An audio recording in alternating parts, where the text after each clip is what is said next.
Salut tout le monde. Comment allez-vous aujourd'hui? J'espère que vous allez bien, même si si vous êtes bien exposé au marché, je pense que j'ai déjà ma réponse en ce moment. Voilà, hein, ça c'est la gueule que ça a sur CoinGecko, c'est très rouge. Hein. Mais bon, je pense que je vous apprends rien. Globalement, tout se pète la gueule. Des bonnes nouvelles, j'espère, parce que c'est vraiment la merde. Des bonnes nouvelles, je ne sais pas. Mais en tout cas, j'ai un programme pour ce soir. Je vais vous parler d'un truc. Je pense que ça peut être ultra intéressant. Sincèrement, ça aurait pas pu tomber mieux. J'aurais pas pu vous en parler dans un meilleur moment. C'est vraiment le marché est opportun par rapport à ce dont on va parler ce soir, les doubles investissements en français, dual investment en anglais. Je vais souvent dire les deux termes, donc je vous prépare déjà. Double investissement, dual investment. Voilà, on va aller sur des sites que vous devriez connaître. Binance, allez, peut-être un peu moins connu, UOB, et enfin OKX.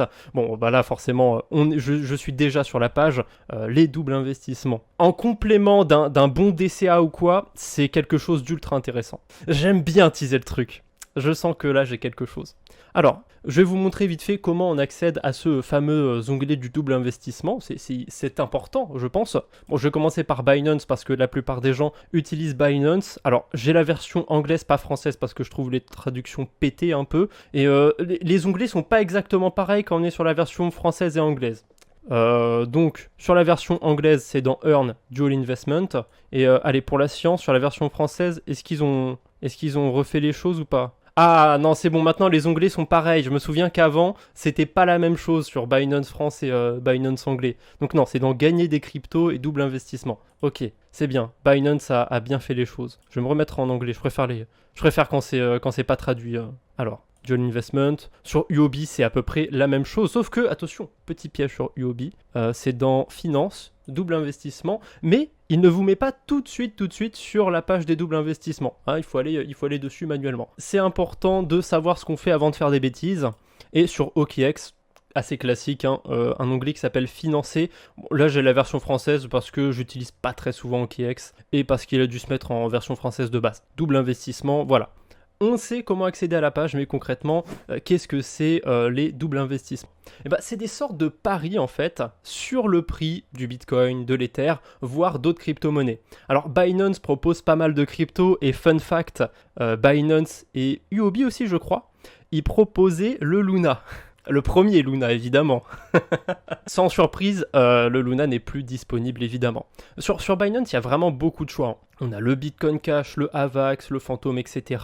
Choisissez votre crypto préféré. Moi, pour l'instant, j'ai plutôt tendance à rester sur BTC, ETH. Et je crois que pour le fun, j'avais mis un petit ordre sur Avalanche. Histoire de, on sait jamais, sur un malentendu ça peut passer. Spoiler, je vais sûrement acheter du Avalanche à 25$. C'est pas de chance, c'est vraiment pas de chance. Donc, pourquoi je dis que je vais acheter du Avalanche à 25$? Et parce qu'on peut faire des paris. Donc je vais prendre le BTC comme exemple. Est-ce que je reste sur Binance? C'est vrai que Binance, ils ont refait leur version. Je vais retirer le beginner mode. Hein. Désolé, moi je suis pas un beginner et je trouve que c'est chiant le beginner mode. Je préfère vraiment rentrer directement dans le concret, dans le professionnel. Ce qui est important quand on veut miser sur le BTC, c'est de choisir si on veut miser à la hausse ou à la baisse. Donc miser à la hausse, ça va être miser des bitcoins, et si le bitcoin clôture au-dessus d'un prix objectif, vous allez les vendre. Par exemple, là, on a des paris qui se terminent le 17, donc c'est dans pas très longtemps. On a des paris qui se terminent le 24, je peux aller en chercher qui se terminent plus loin encore. La date de fin, ça importe peu, c'est vraiment vous qui décidez. Enfin, ça importe peu. On verra dans un second temps sur quoi, qu'est-ce que ça change en fait la date, mais voilà, pour l'instant, vraiment, on va pas trop s'y fier. C'est quand même bien de savoir que ça se termine à un moment, mais pour l'instant, on va pas trop s'y fier. Donc vous choisissez votre date, et là, vous avez deux autres informations. Un prix d'objectif et un APY. Donc là, on est dans le cas où on mise du BTC. Alors, je vais vous le dire tout de suite, en ce moment, je vous déconseille de miser du BTC. Moi, je suis plus à miser des USDT ou des BUSD. Mais vous allez le voir tout de suite après quand je vais vous expliquer comment ça marche. Si je choisis par exemple ce pari à 23 000$ qui se termine le 17 juin 2022. Vous voyez qu'il y a un rendement de 241%. Ouah, comment c'est possible? C'est ouf. Comment c'est possible? Bon, alors, le rendement, il s'explique parce que on peut soit miser du BTC, soit l'USDT, ça s'équilibre selon les paris. Ça, Binance, ils n'ont pas une documentation très claire par rapport à ça. UOB, ok, c'est pareil, donc je vais pas pouvoir vous sortir des formules mathématiques ou quoi pour vous expliquer comment sont calculés les APY. C'est vraiment... En fait, les deux paris ne peuvent pas être gagnants, parce que parier du BTC, il faut être au-dessus d'un certain objectif, et parier du stablecoin, il faut être en dessous. Donc vous doutez bien qu'on ne peut pas être au-dessus et en dessous d'un objectif en même temps. Imaginons que je décide de mettre un BTC. Alors sincèrement, je ne les ai pas dans mon portefeuille, mais imaginons que j'ai envie de mettre un BTC sur ce pari. C'est parce que c'est chiant de parler de fraction de BTC, c'est pour ça que je prends un. Imaginons qu'on parie un BTC avec l'objectif de prix de 23 000 $ et le rendement de 257%. Donc on voit qu'en ce moment le BTC est en dessous des 23 000 $. Sincèrement, si on vient d'en acheter, si on en a acheté pendant le crash qu'il y a eu vers les 21 000 ou vers les 22 000 $, c'est tout bénef de les revendre à 23 000. Alors il faut du coup que le BTC, le 17 juin 2022 à 8h, alors je sais pas si c'est 8h UTC ou 8h en France, peu importe à vrai dire, il faut vraiment qu'à cette date, à cette heure précise, le BTC soit au-dessus de cet objectif pour qu'il soit vendu à 23 000 $. Il sera forcément vendu à 23 000 $. Même s'il en vaut 25 000, même s'il en vaut 30 000, même s'il en vaut 1 million, votre objectif c'est 23 000, il sera vendu à 23 000. C'est la vie. En revanche, vous allez vendre votre mise de départ, mais aussi les intérêts que vous auriez dû recevoir si vous aviez perdu. Parce que oui, si on perd le pari, si Bitcoin il est en dessous des 23 000 $ le 17 juin à 8h du matin, qu'est-ce qui va se passer? Vous allez recevoir ces intérêts en BTC, comme ça, dans votre poche. Donc on gagne à peu près 2% de BTC. C'est 2% en 2 jours et demi. Voilà, c'est beaucoup. Donc on va reprendre le même cas de figure, la même date, sauf que là, le pari, je vais choisir. Alors on a un Bitcoin qui est autour de 22 000 $ dans 2 jours et demi. Où est-ce qu'il pourrait se situer? Je pense que là, on a quand même bien chuté. Peut-être qu'il va pas trop bouger, peut-être qu'il va rester autour des 22 000, peut-être aller un petit peu en dessous.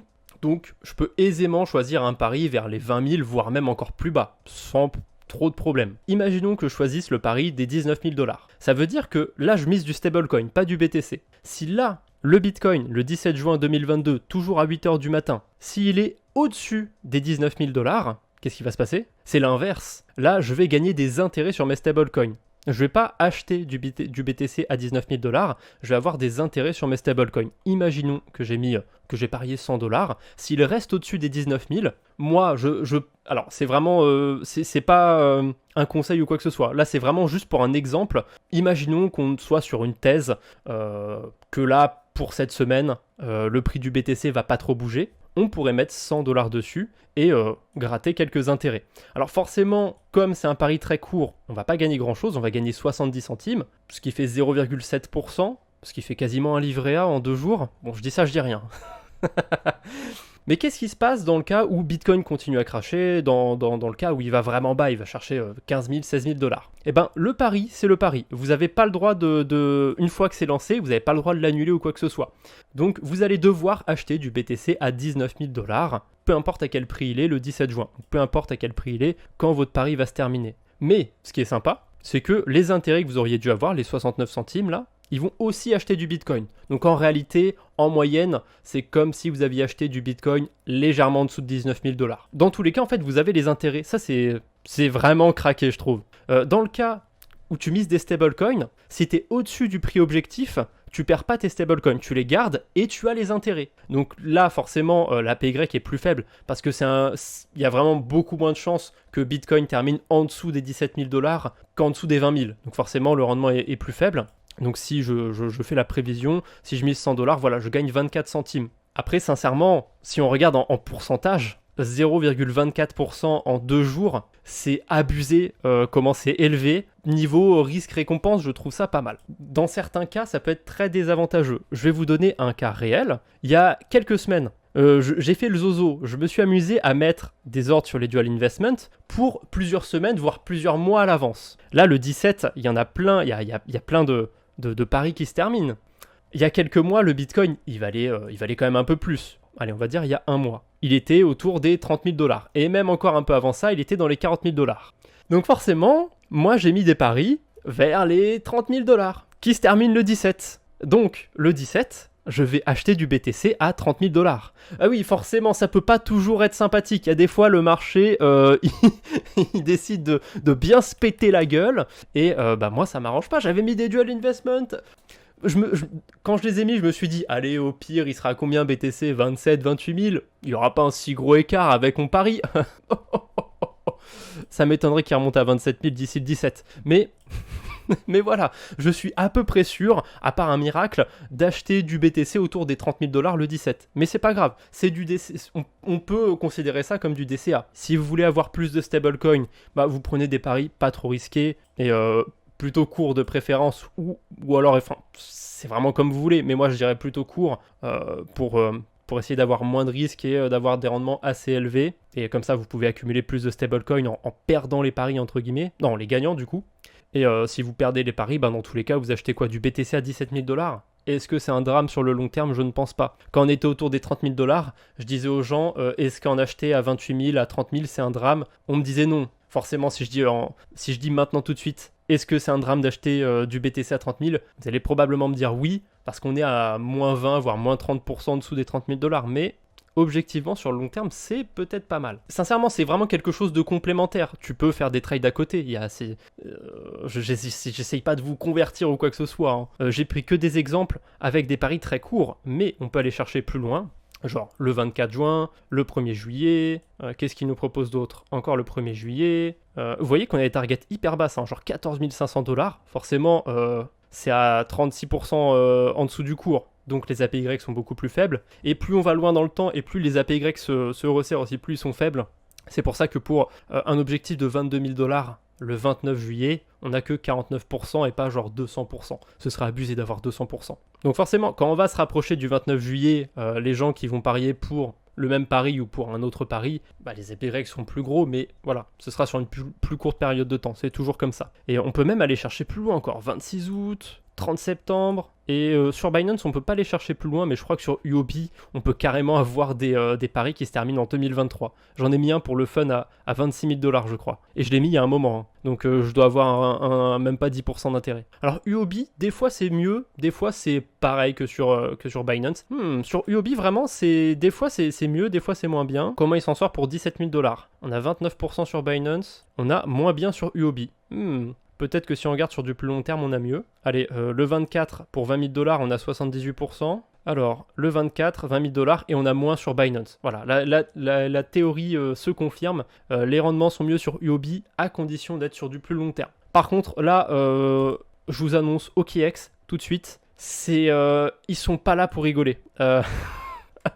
Si vous voulez des gros rendements, c'est sur OKX. Clairement, c'est abusé. Je sais pas quel call ils ont sniffé, mais... Ça doit être sympa, ça doit être sympa. Donc pour le pari des 20 000 $, on a 164% d'intérêt. Donc pari 20 000 $, 17 juin, 165%. Sur Binance, on était à 131. 34%, ça a l'air de rien, mais en vrai, c'est beaucoup quand même. Moi, dans tous les cas, j'ai un peu d'argent sur Binance, un peu sur OKX, un peu sur UOB, j'en mets un peu partout. Imaginons qu'il y a un problème, que pour une raison X ou Y, j'ai un de mes comptes qui soit gelé, je suis content de ne pas avoir tout mon argent dessus. Même si c'est pas volontaire, même si c'est gelé parce que j'en sais rien, même si j'ai pas fait de bêtises, vous voyez, c'est un risque qui peut arriver sur les plateformes centralisées. Ou alors s'ils se font hacker et qu'ils perdent des fonds. Bon, c'est tout pour les doubles investissements. Encore une fois, sur OKX, c'est hyper intéressant. Si vous n'avez pas de compte là-bas et que ça vous intéresse, allez en créer un. Si vous avez déjà un compte Binance ou quoi, ça va pas vous changer grand-chose de votre vie. Va falloir déclarer un compte de plus aux impôts. Et déclarer un exchange, c'est devenu super facile. L'an dernier, on pouvait pas rentrer vraiment un mail. Il fallait tricher. Le arrobas, fallait l'écrire en lettres capitales et tout. Parce sur certaines plateformes, il n'y a pas d'identifiant. Donc moi, je mettais mon adresse mail. Et maintenant, on a le droit de mettre une putain d'adresse mail. Pour une fois que ça évolue aux impôts, c'est incroyable. Donc déclarer une nouvelle plateforme de crypto, allez pas m'embêter pour ça, c'est super facile à faire. Ça vous évite 1 500 € d'amende potentielle et c'est super facile à faire. J'en ai déclaré genre 10 cette année, je sais ce que c'est. C'est rapide, ça m'a pris 1 heure. Moi, ce n'est pas un conseil en investissement, mais je me focalise en bear sur BTC et ETH. Pareil, moi, pour l'instant, je suis full BTC, ETH. J'ai un peu de BNB.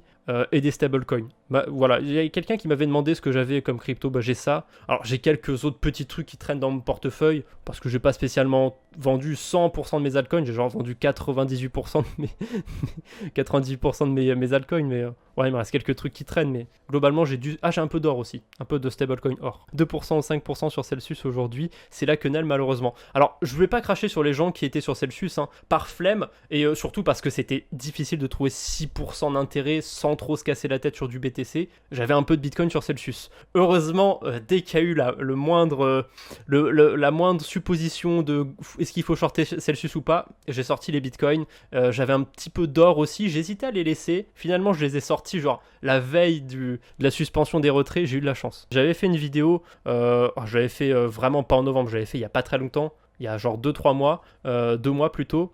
J'avais fait une vidéo où je vous montrais 2 strats sur la DeFi pour profiter du bear market. Je pensais pas que j'étais... je pensais vraiment limite qu'on n'était pas loin du bottom en faisant cette vidéo. Enfin, peut-être pas loin, mais je pensais pas qu'on allait chercher 22 000 aussi vite, quoi. Donc forcément, s'il y a des gens qui ont mis en place ce genre de stratégie que j'ai montré, ils ont accumulé pas mal de BTC. Je rentre pas trop dans les détails, mais c'était des stratégies qui permettaient d'accumuler du BTC. Pas... sans vraiment le shorter. Moi, je me fie à la tendance générale du marché pour tout, en fait. C'est pour ça que j'ai sorti tous mes altcoins. C'est pour ça que j'ai commencé à faire un contenu où j'étais ouvertement bearish, même si tout le monde autour de moi me disait le contraire. Je m'en bats les steaks. Moi, si je pense un truc, c'est mon avis. Comme on dit à chaque fois, ceci n'est pas un conseil en investissement. Que j'ai tort, que j'ai raison. Voilà, hein, au final, on est tous là pour la tech. Le fameux. Mais je parlais vite fait de la différence entre APY et APR, et je trouve que ça n'a aucun sens dans les doubles investissements de parler d'APY. C'est que des APR pour moi. Donc je vais aller sur un super site qui s'appelle APR2APY.com. Magnifique prononciation en anglais, vous me l'accorderez. Vous avez vu que quand j'ai tapé 3000% APR, là il s'est passé un truc là, chez les APY. Là c'est n'importe quoi, il y a trop de chiffres avant la virgule. Alors que si je mets 3%, on a quasiment le même rendement. Qu'est-ce qui explique ça? Alors au milieu, je peux choisir la fréquence de réinvestissement des intérêts. Sur la DeFi, sur la finance décentralisée, on peut réinvestir les intérêts tous les jours dans certaines conditions. Soit parce qu'on est sur une blockchain qui coûte pas cher en frais et qu'on a mis un minimum d'argent, ou soit parce qu'on est une putain de baleine et qu'on a des millions de dollars d'actifs et que même sur Ethereum, ça coûte pas cher de réinvestir tous les jours. Donc, dans la DeFi, de base, moi, je vais mettre le compounding, donc la fréquence de réinvestissement en daily. Évidemment, dans certaines stratégies, on va plutôt faire du réinvestissement toutes les semaines, voire tous les mois, mais mettez daily dans le doute. Mettez daily, c'est important. On va aller chercher des cas concrets. PancakeSwap, eux ils affichent des APR je crois. Hein. Ouais, PancakeSwap affiche des APR. Il faut que je me casse la tête à trouver quelque chose qui propose des gros rendements et en APY. Ah bah tiens, on a BC Finance, très bien ça. Très très bien. Allez, on va parler de choses pas passionnantes. On va se fier à ce rendement-là. Ah mais Bifi me mâche le travail aussi. On va pas se fier à Bifi qui mâche le travail. Vous savez quoi, on va faire comme si Bifi il ne me mâchait pas le travail, ok?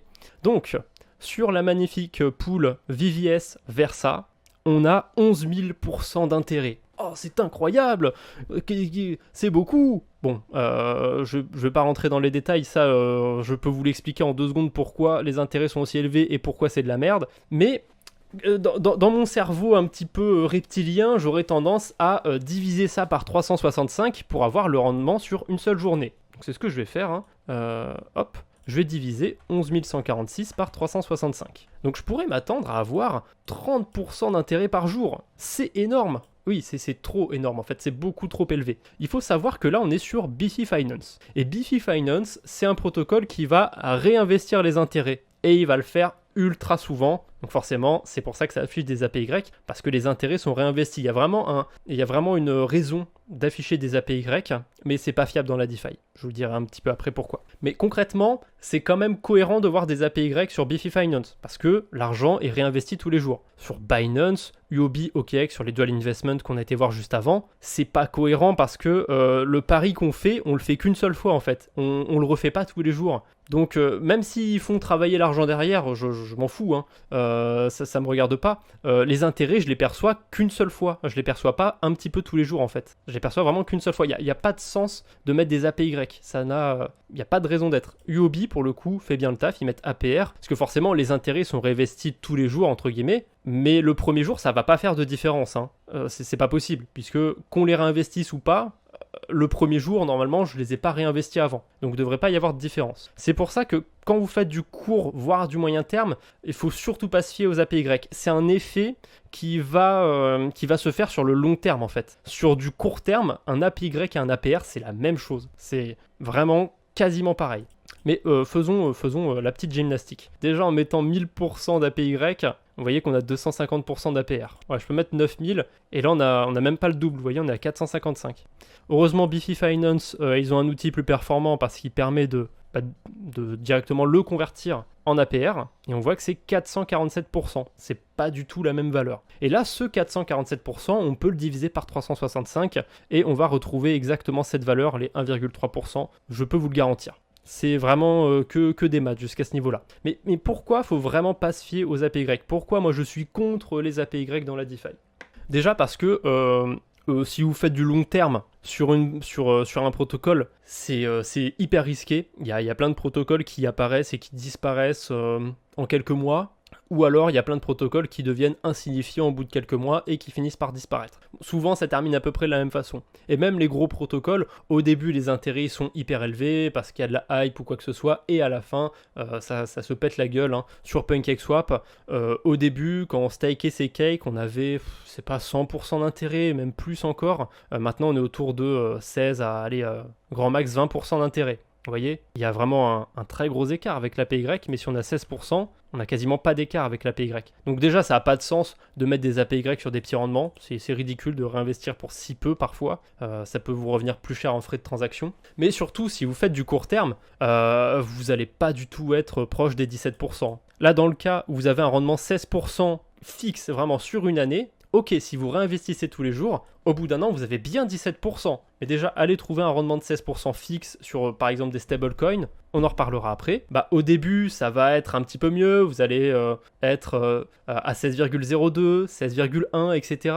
Et c'est vraiment sur les derniers mois, ces dernières semaines, que ça va s'accélérer. Donc, cette gymnastique des APY, des APR, c'est important de l'avoir. Ne vous fiez surtout pas des APY, fiez-vous à des APR. Quand ils sont passés vraiment à ce nouveau type de staking, je me suis dit, ok, le cake peut mourir, clairement. Le cake peut mourir à cause de ça.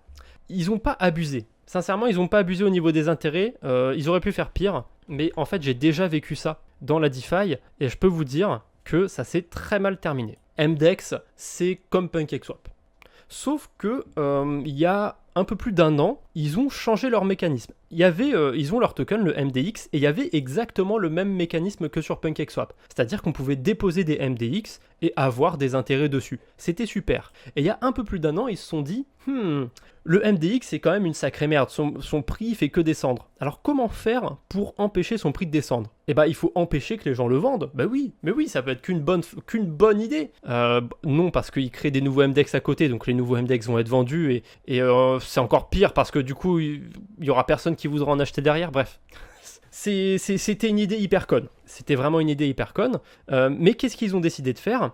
C'est de lancer, en fait, un blocage des MDX. Et plus on les bloquait longtemps, et plus les intérêts étaient élevés. Alors là, forcément, je vais zoomer pour qu'on voit mieux quand même, mais là, forcément, ça s'est bien pété la gueule. Alors, on peut les déposer comme ça sans les bloquer et les retirer quand on veut, mais on a 1% d'intérêt. Au début, quand c'était lancé, je crois qu'il y avait 20 ou 30% d'intérêt. Je me rappelle plus pour les autres. Par contre, je me rappelle pour les 365 jours de blocage. Au tout début, il y avait 1200% d'intérêt. C'était ridicule. Là, vous voyez que c'est descendu à 8%. Le prix du MDEX s'est fait défoncer depuis. PancakeSwap, alors ils n'ont pas mis du 1000% d'intérêt au début, hein, PancakeSwap, on était plus sur du 130% quand vraiment il y avait beaucoup de cake stakés, mais ils ont fait exactement la même chose. Et pour moi, c'est pas bon du tout. c'est vraiment... c'est pas ouf. Parce que les gens qui vont bloquer pas très longtemps, le cake, déjà, pour moi, on est en bear market, en tout cas, on est vraiment dans une phase, on peut le voir sur les derniers mois, le prix du cake a baissé, ça c'est un fait, c'est comme ça. Donc ceux qui ont staké des cakes dès le début, là je pense qu'il s'est écoulé plus d'un mois depuis qu'ils sont passés à ce nouveau mécanisme, le cake s'est fait éclater, il y a sûrement des gens qui les ont revendus. Donc ceux qui restent plus longtemps, genre 1 an, 5 ans, d'ici là, il y a plein de gens qui auront revendu leur cake parce qu'ils auront été déçus de leur investissement, il y a plein de nouveaux cakes qui auront été créés, qui auront été sûrement revendus, etc. Bref, en fait, les pauvres cons qui vont rester 1 an ou plus, c'est les derniers à sauter du navire, en fait. Alors, l'émission du cake, elle a pas augmenté, c'est toujours la même. Mais forcément, s'il y a plein de gens qui se mettent à staker, il faut qu'ils gardent un intérêt assez compétitif. Donc ils vont baisser les récompenses ailleurs et les augmenter sur les gens qui bloquent des cakes pour longtemps. Et c'est pas terrible pour tout l'écosystème en fait. MDEX, clairement, le protocole est pas facile, un peu mort quand même. Le protocole est quand même sous réanimation, entre guillemets. Et je pense pas que ça arrivera à PancakeSwap parce qu'il a vraiment Enfin, pour l'instant, c'est le protocole le plus utilisé dans la DeFi. Je crois que c'est encore lui, en tout cas. C'est un des protocoles les plus majeurs, les plus gros sur la Binance Smart Chain. Donc, too big to fail, peut-être, je ne sais pas. En tout cas, pour l'instant, c'est quand même un gros acteur de la Binance Smart Chain. Donc, il va tenir. Mais le prix du cake, ce mécanisme, il va pas l'aider. Dash est descendu à la 84e place du classement crypto, 85e maintenant. Il y a 5 ans, il était encore dans le top 10. D'ailleurs, aujourd'hui, il vaut moins cher qu'avant le début du bull run 2020-2021. Et ça, c'est chaud. C'est chaud. C'est vraiment chaud. Alors, c'est pas chaud, ça brûle. C'est vraiment chaud, genre, c'est la merde. Je critique pas Dash ou quoi que ce soit, mais c'est quand même pas un bon signe. Globalement, pour moi, l'avant-cycle, l'avant-bull run 2020-2021, c'était autour de fin 2020, voire mi-2020. De toute façon, le Dash, il était à peu près au même prix à ces deux moments. Et il était autour des $70. On va se mettre d'accord, on était autour des $70. Ok ? Là, aujourd'hui, il a $42. C'est la merde. Il est bien en dessous de son prix avant le bull run. Ça veut dire que toute la hausse qu'il a fait sur le cycle de 2021, il a tout perdu et plus encore. Alors, c'est pas le seul. Et la plupart des cryptos qui ont fait comme Dash, c'est des cryptos qui étaient là au bull run de 2017. Étonnamment, des trucs comme EGLD, Solana, le BNB, même si le BNB était là au bull run de 2017, mais c'est un autre c'est plus ou moins un contre-exemple BNB, mais le BNB a vraiment brillé sur ce bull run en fait, avec la Binance Smart Chain et compagnie. Donc c'est pour ça que le BNB, je le compte pas dans les altcoins de 2017. Mais vraiment, les alts de 2017, genre EOS, Bitcoin SV, Bitcoin Cash, Dash, même le Litecoin, le Litecoin n'a pas fait une perf terrible.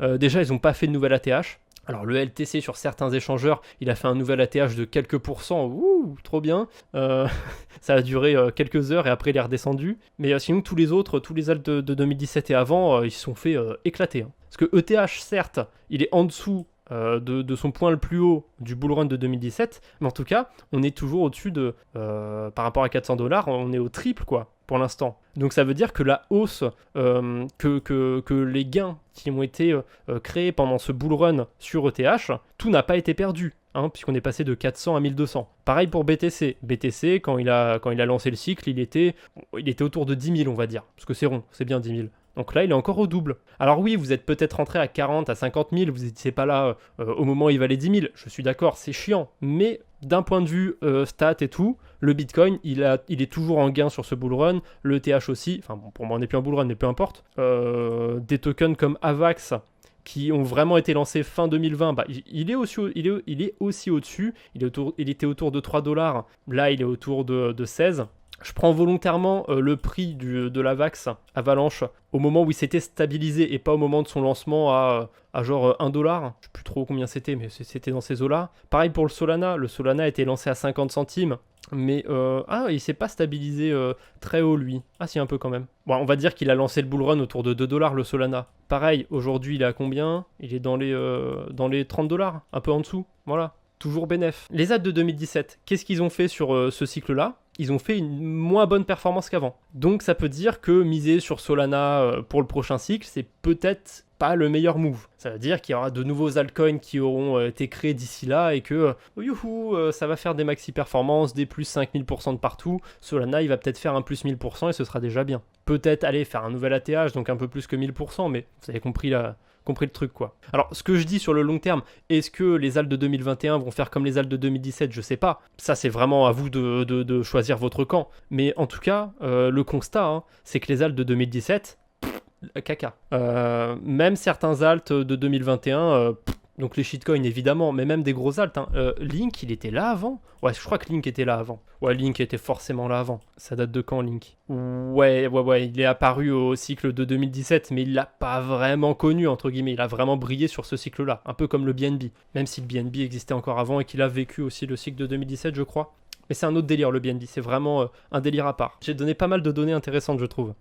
Donc j'ai comparé en fait avec le 17 janvier 2021. Pourquoi le 17 janvier 2021 ? Je l'ai écrit ici, hein, parce que le marché crypto pesait 1 trillion de dollars. Et au moment où j'ai fait ce thread, et à peu près aujourd'hui encore, je crois qu'on est en dessous, mais on est à 980 milliards. On va pas chipoter, on n'est pas loin. Alors je sais que sur TradingView, on est encore en dessous. TradingView, il va vous dire qu'on est vers 920 milliards peut-être. Mais sur le graphique, pour le 1 trilliard, je me suis fié à CoinGecko. Donc pour le présent, je me fie encore à CoinGecko. Il y a quelque chose, justement, c'est pour ça que s'il y a vraiment des gens qui sont débutants sur les cryptos et tout, intéressez-vous au tokenomics d'un projet, à comment fonctionne une crypto-monnaie. En termes d'émissions, comment on crée de cette nouvelle crypto et tout, c'est ultra important. Parce que début 2021, il y avait 4100 cryptos à peu près, d'après les sources de CMC, mais comme je l'ai dit sur le tweet, j'étais là à ce moment-là sur le marché et en effet, début 2021, il y avait plusieurs milliers de cryptos et 4000, ça me paraît assez cohérent. Je pense vraiment, alors j'ai pas non plus un agenda en tête et tout, mais je pense vraiment qu'on était dans ces eaux-là, qu'il y avait genre 4000 cryptos sur le marché. Peut-être 5000 au pire, mais ça changerait pas grand-chose à vrai dire. Alors 4000 de recensés sur CMC. Alors, évidemment, il y a plein de scams ou de shitcoins sur la BSC et compagnie, il y en avait déjà début 2021, mais dans ce qui est recensé sur CMC, il y en avait 4000. Ça, on est OK. Aujourd'hui, et on va refaire l'exercice là. Combien il y en a sur CoinMarketCap ? Attention, 19 863. 11 nouvelles cryptos depuis mon thread qui était hier. Ouais, hier, c'était il y a 24 heures. C'est chaud, hein.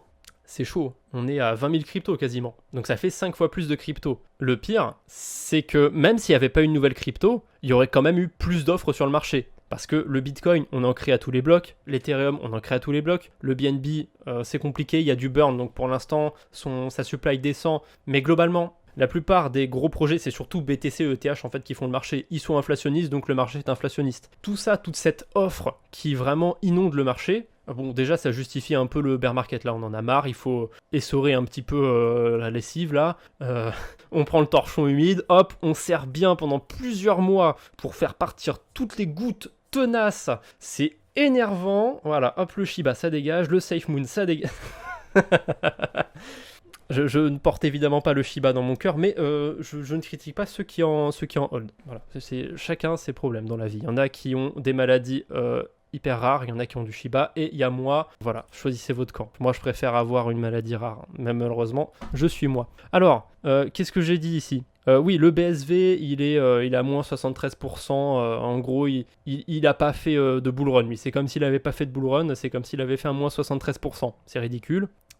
Et ensuite, je parle des stablecoins. Parce que oui, les stablecoins ont pris une part monumentesque sur les cryptos, en fait. Début 2021, il y avait à peu près 35 milliards de dollars de stablecoins. Aujourd'hui, on est autour de 160 milliards de dollars, 5 fois plus. Donc, ça veut dire que, je vous rappelle que les données du 17 janvier et du 13 juin, il y avait à peu près le même nombre d'argent dans les cryptos. Il y avait à peu près 1000 milliards sur ces deux dates. Sauf que, sur la première date, il y avait 965 milliards de dollars sur du Bitcoin et des altcoins, et 35 sur des stablecoins. Mais le 13 juin, il y avait 160 milliards sur des stablecoins et plus que 840 sur le reste. Alors que dans le reste, on a toujours les 4100 cryptos d'avant et 15 000 cryptos en plus. Rien que ça. Et plus de Bitcoin, plus de TH, etc. Donc vous imaginez même pas le bordel. C'est juste n'importe quoi. Et ce qui est intéressant, c'est de voir en fait comment ces cryptos ont évalué en termes de part de marché. Alors je ne vais pas prendre évidemment chaque crypto et vous dire celle-ci elle est passée de 2% à 1,8, celle-ci à 0,07 à 0,06952, 3, on s'en fout. on s'en branle. J'ai pris BTC comme exemple et d'autres grosses cryptos pour vraiment avoir une tendance qui se dessine, et le BTC a perdu de la force. Le BTC début 2021, c'était 65% du marché. Aujourd'hui, on est sur du 48%. Bon, c'était une estimation à la louche parce que selon CoinMarketCap, selon TradingView, selon CoinGecko, j'avais pas exactement la même valeur, donc j'ai fait une sorte de moyenne un petit peu pot pourri avec tout ce que j'avais, tout ce que j'arrivais à glaner par-ci par-là. Donc voilà, c'est pour ça que j'ai sorti un 48%. Il n'y a pas vraiment de source en fait, c'est vraiment une moyenne que j'ai fait de CMC, CoinGecko et TradingView. Ce qui est ouf, hein, c'est qu'on a un BTC qui depuis le 17 janvier a perdu 34% de sa valeur. Alors que à côté, on a un ETH, un BNB. Alors l'ETH, le TH avait augmenté. Non, son prix a quasiment pas bougé. Ça, c'est marrant. Le prix de l'ETH n'a quasiment pas bougé. Il valait 1200$ le 17 janvier. Ça, c'est juste un hasard du calendrier, j'ai envie de vous dire, mais c'est marrant. Autre hasard du calendrier, le SDT n'a pas bougé. La blague, évidemment, c'est un stablecoin. Par contre, le BNB... c'est pour ça que j'ai pris un top 10, mais j'ai quand même mis le BNB dedans. Vous voyez, les 11e, il fallait prendre le BNB. C'était important de le comparer parce que maintenant, c'est la 3e plus grosse crypto du marché si on compte pas les stablecoins. Et étonnamment, alors je sais pas si c'est étonnant ou quoi, pour moi c'est assez étonnant, Cardano et XRP, ils n'ont pas fait une poussée majeure, mais quand même 26 et 15% respectivement, c'est à noter, vraiment c'est à noter, je m'attendais pas à ce que le XRP, le Cardano pourquoi pas, parce qu'ils ont lancé vraiment la DeFi entre guillemets, même si je trouve qu'il n'y a rien à foutre sur Cardano, mais le XRP, qu'est-ce qu'il fout là? Pourquoi il est en hausse? Ils ont tellement une merde et tout, c'est ouf qu'ils soient encore là. Enfin, encore en haut, je veux dire. Mais tant mieux pour ceux qui en ont. Le reste du top 10, on a le DOT, le Litecoin, le Link, le Bitcoin Cash et le XLM qui se sont fait défoncer depuis. Mais vraiment, là, on est sur avec du gravier. Hein. Parce que ça, c'est pas la baisse depuis la TH. C'est la baisse depuis le 17 janvier, donc bien avant la TH. Là, c'est avec du gravier. Et je me suis pas trompé, hein. Le truc a continué de se péter la gueule. Hein. Alors là, ça remonte un petit peu depuis hier. Je pense que globalement, là, le marché, il va essayer de trouver un bottom à court terme, moyen terme. Peut-être que ça va aller chercher plus bas, mais il y a un moment, on va pas faire que descendre. Il y a un moment, on va peut-être se poser un petit peu, rebondir sur Bitcoin, sur les altcoins, etc. Là, ça a l'air de commencer pour GST. Donc voilà, c'est pas parce que le truc a des tokenomics de merde qu'il faut faire que le shorter. Encore une fois, ici, il y avait une bougie qui a sorti plein de gens qui étaient en train de le shorter. Vous prenez pas pour des génies ou quoi que ce soit. Est-ce qu'il est inflationniste? Je pense, mais je suis pas sûr. Alors déjà, il n'y a pas d'offre maximale sur GLD. J'avais jamais été voir s'il était inflationniste. J'en avais un peu pendant un moment, j'en ai plus depuis un moment aussi. Mais, ouais non, on a juste le nombre de GLD en circulation et d'autres informations, ça on s'en fout à la limite. Moi, je veux vraiment avoir les tokenomics de GLD. Max supply. Eux, ils ont un max supply de 31 millions. Je sais pas d'où ils sortent. Parce que dans le white paper, il y a les tokenomics. Le white paper, c'est un peu chiant, en plus il est en anglais. Vous savez quoi? On va le faire brute force. On va calculer ça. Je vais m'aider de mon tableur magique. J'ai un outil pour calculer l'inflation d'une crypto. Donc là, je suis sur CoinMarketCap et je peux voir le graphique du EGLD. Si je me mets sur le petit calendrier, je peux me mettre sur les 180 derniers jours, sur les 6 mois. Alors, c'est vraiment personnel de prendre sur les 6 derniers mois. Vous pouvez faire ça sur un an, sur un mois, peu importe. Moi, j'aime bien être sur 6 mois. Donc, on va regarder sur 6 mois l'évolution du EGLD. Donc il y a 6 mois, l'EGLD, il était à 310,95$. Aujourd'hui, il est à 44,92$. Tous les EGLD, aujourd'hui, ils valent 1006 millions,8, allez. Et il y a 6 mois, donc pour regarder combien valaient tous les EGLD, on clique sur Market Cap. Et il y a 6 mois, ça valait 6,18 milliards. Donc 6180 millions. 6180 millions. Et là, on a un taux d'inflation sur EGLD. On a un taux d'inflation de 12,7%. Alors, je crois que c'est genre le triple du Bitcoin et le double de TH. Donc forcément, c'est une crypto plus récente. Hein. C'est normal. Au tout début, Bitcoin était ultra inflationniste et forcément, maintenant, il a des années. Donc, comme c'est une émission linéaire, entre guillemets, c'est divisé par deux tous les halvings, mais même si c'était linéaire, là, si j'avais refait le calcul sur 6 mois maintenant et pas les 6 premiers mois du Bitcoin, j'aurais pas trouvé les mêmes chiffres. Bref, on s'en fout. 13%, c'est pas non plus un méga shitcoin, c'est un petit peu élevé quand même. Après, il est assez récent, EGLD, évidemment. EGLD, sur les 6 derniers mois, il a été inflationniste de 11%, ok? Donc sur une année, si je multiplie par 2, ça fait 20% d'inflation. Allez, on va être sympa, on va arrondir en dessous, parce que forcément, les 6 prochains mois auront un peu moins d'impact que les 6 premiers. Bref.